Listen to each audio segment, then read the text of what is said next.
So the last couple of weeks for me have been pretty busy, but very quiet on the shooting front. And the other day I posted this photo on Instagram and you seem to have really liked it.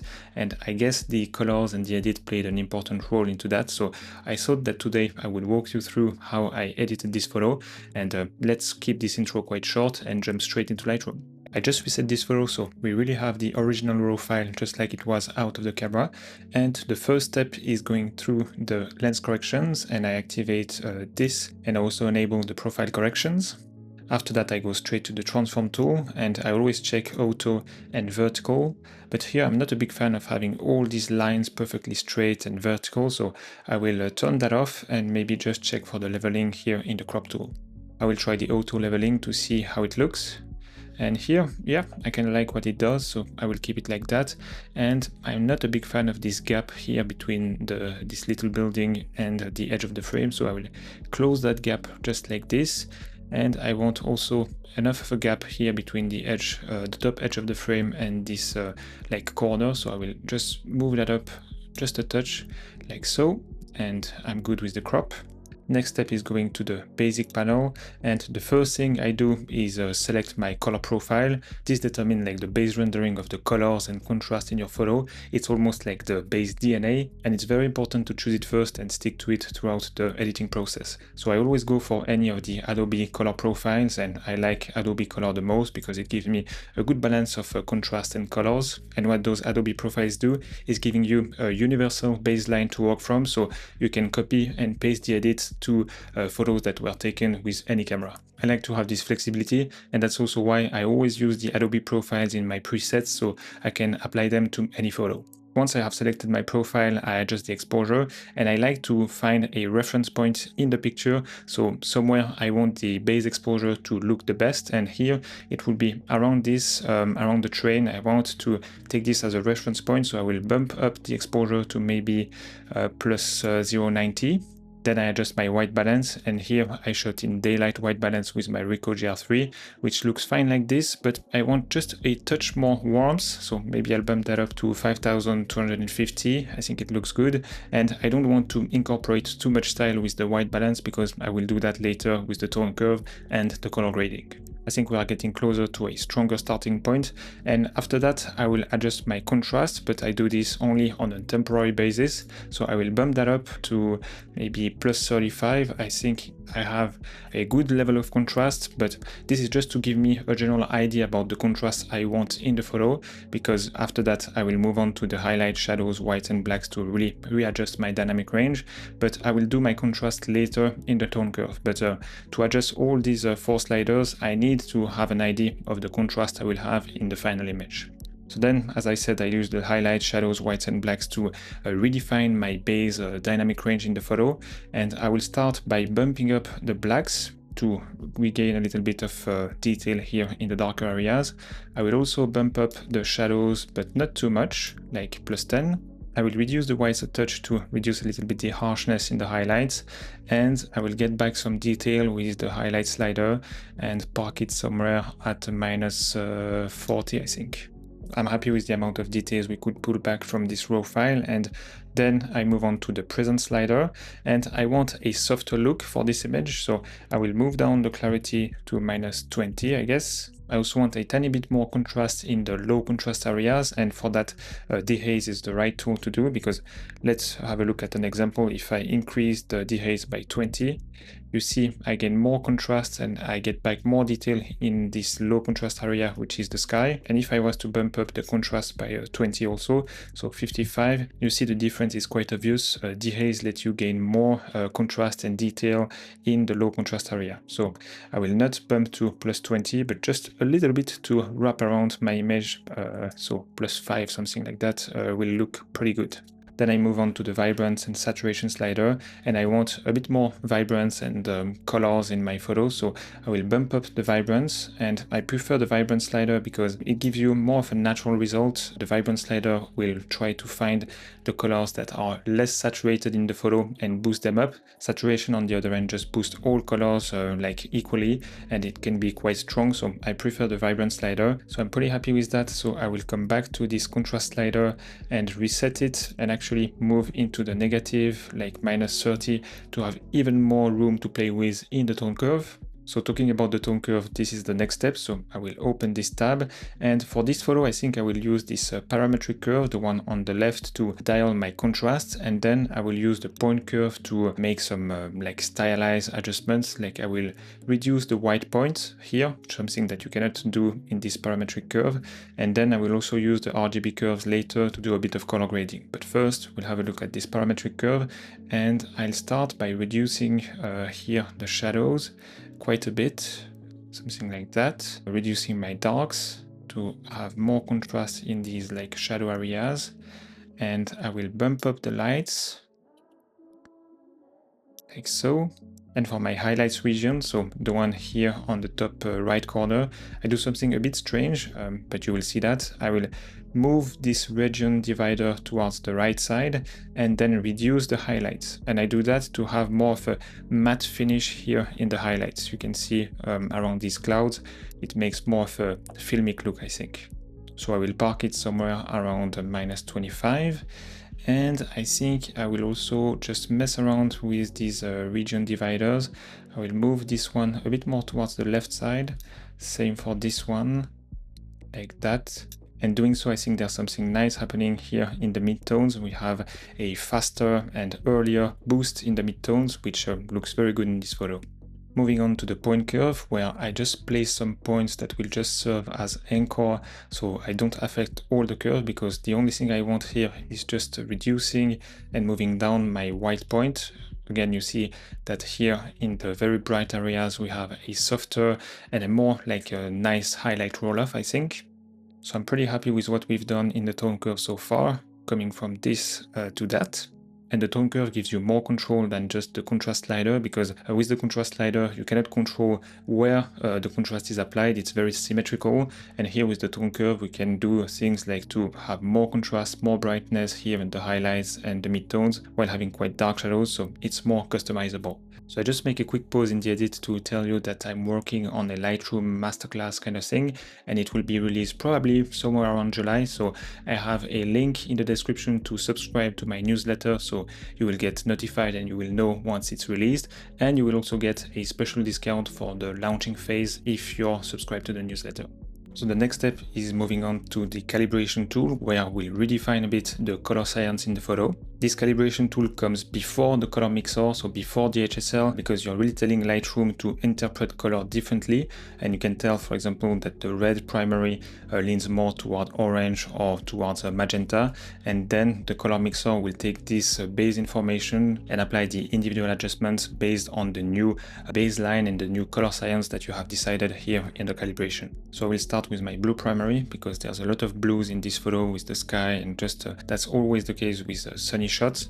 And I will move the blue hue towards the left side to have a bit more teal looking blues. So around -10 is enough, because if you go further than that you'll see that it starts to look very cheap teal and orange, so that's not the result I want. So let's be subtle with that. I also like to boost the saturation in the blue primary, and this will affect not only the blue, but basically every color, because here in this calibration and every channel, so blue primary, green and red primary, you're affecting what happens on the pixel level, and every pixel, regardless of the final color, will be a mix of blue, green and red, just at different ratio depending on the color it's supposed to show. So giving a boost in saturation in any of these channels will generally boost the saturation overall. I know that now it's generally a bit too saturated, but I will fix that later with the color mixer. But for the moment I keep boosting the saturation to have a more rich and a more dense starting point before moving on to the color mixer. So then I think my reds are a little bit too magenta, so I will move the hue a bit towards the right side, so towards orange, like +15 looks fine, and also increase the saturation a touch, so +15, and that's it. I will not really move the green primary, and also I don't want to incorporate any tint in my shadows. Moving on to the color mixer, and this is where you can dial the hue, saturation, and the luminance of every color individually. And I like to start with the hue to define like the nuance and the hue of each color. After that, I move to the luminance because luminance really affects the color importance and the visual weight of each color. And the last step is saturation. So first we'll start with the hue. I will move the red a little bit more towards orange, but not too much. I think I will skip orange and yellow altogether because they look fine. Then we have a tiny bit of green here that I want to move back towards yellow to have something a bit more cohesive. So I will move that towards the left side, like so, -25. The aqua will stay untouched, and I will move the blue a little bit more towards the left side, but not too much, and I'm pretty good with the hue. We can move on to the luminance, and I want to add a bit more density in my red, so to do so, I just have to reduce the luminance of the red by quite a bit, like -25. I will boost a little bit the luminance in the orange and the yellow, and reduce it just a bit in the green, like that, aqua a touch, and also blue to have even more like detail in the sky. We can move on to the saturation, and like I said before, as of now I think it's a bit too saturated, but I prefer to have this more rich and more saturated starting point that I can really dial down and fine tune with the color mixer here with the saturation. So I will boost a touch more the reds, but I will dial down my orange, same with the yellow, same with the green, aqua also about the same, and my blue I will reduce it even more to -40, and then purple and magenta, there's not too much of it in my photo anyway, so I will just slightly move them down just in case. Looking at my blue, I think I can move it slightly more towards aqua, but not too much, like that, and I'm pretty happy with what we've done in the color mixer. From this to that. Now we can start adding some style to our image, and for this one I will actually do most of the color grading here with the RGB channels, starting with the red channel. I will place 3 points like this, and I think I will add a touch of red here in the shadows and a touch of blue in the highlights, but really just a touch, like that. Moving on to the green channel, and I will just place some points that will serve more as anchor, because what I want to affect is just here this white point that I'll move towards the left side to have more green in the highlights. So that's the before and that's the after. I went a bit too much, so I will reduce that down a bit like that. And then with my blue channel, I want to add some warmth, so it will globally go towards the right side to have a bit of yellow and just, yeah, more warmth in the photo. So I will place 2 points here and here and move this a bit towards the right side like that. Same with the highlights, but maybe a bit less. And that looks pretty good. But I want to push my color grading a little bit more, and for that I will use the color grading tab, and I will start with the midtones where I want even more warmth. So I will place my point really somewhere in the middle with way too much saturation, but just to have an idea about the hue. And I think somewhere like this looks fine, and then I can dial down my saturation and try to find a sweet spot. I think at +6 looks good. Then I can move on to the shadows where I also want to add some warmth, so I will add maybe some red. I will move a bit the hue to find somewhere that looks good. I prefer more of an orange red like that, and I will dial down the saturation and push that up to +8. For the highlights I will add a touch more green, but very subtle. But let's have a look at the hue first. Something like that, and we can reduce it to maybe +3 something. And finally, in the global wheel, I want to add even more warmth, so we'll also go somewhere like in the midtones, something like this, and reduce this to something very subtle like +3 or +4. And that's the before the color grading and after. You know what, I think I will maybe add a bit more red in the shadows, and a touch more warmth here, and that's the before, that's the after. So we are getting closer to the last step of this edit, and the next step is going to the local adjustments.